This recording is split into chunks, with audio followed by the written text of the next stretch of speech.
Hey guys, it's Flux here. Welcome back to the Voyager Build Log, episode 2. And it's been a little while since the last episode. That's not been due to any sort of lack of interest or lack of actual work on the build, but rather just learning how to use 3ds Max and Mudbox together. And the reason for this, as you guys may know, is I'm working on a brand new NoLimits 2 object pack that'll release for you guys very soon. It's going to be including lots of things like rocks and foliage and park benches and trash cans and vending machines and public bathrooms. All these things that are just really general objects that are pretty much usable in any scenario.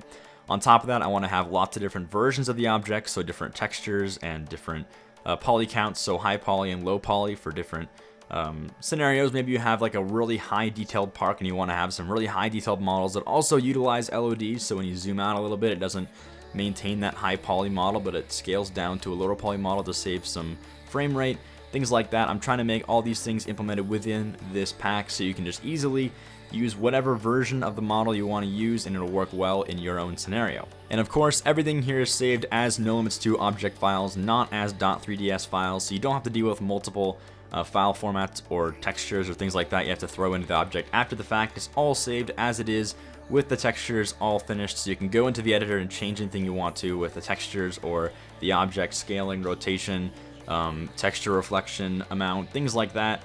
All those things can be changed very easily, and there's thumbnails and things already applied to the objects, so it's easy to find the things you want without having to sort through a giant list. It's all going to be categorized fairly simply, so you can find low poly or high poly versions with whatever textures you want and the sizes you want very easily. So that right there is pretty much my gigantic time sink for these past 2 weeks. I've been working on this non-stop, and of course I'm having a lot of fun learning how to use 3ds Max and Mudbox. If you have any suggestions for objects that you guys want to see in the pack, let me know down below. Of course, I'm open to any suggestions. I'm trying to include a large variety of things, so suggest anything you want. I'll take a look at all the comments and try and get more things in this pack for you guys to use that you guys want to see. And hopefully we can finish up the foliage and the rocks very soon so I can start working more on Voyager again, throwing in some of the environmental stuff like the rocks, the trees, the grass, and all that stuff, and then mess around with the environment settings and make it look really nice.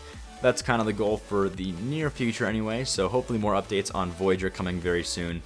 More frequently than the last one, I'm trying to set my focus more on the build of Voyager as well, and then just kind of add things to the object pack as we go and as we make more objects for Voyager. So that's the plan with that. Hope you guys enjoyed this little update here.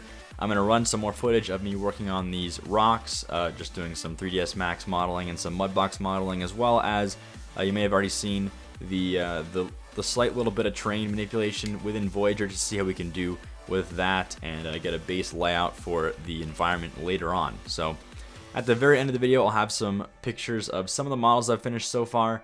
Not a whole lot of things I'm going to show right now anyway, but I'll have a lot more coming on the object pack later on. So hope you guys enjoy, and as always, thanks for watching, and I'll see you guys next time.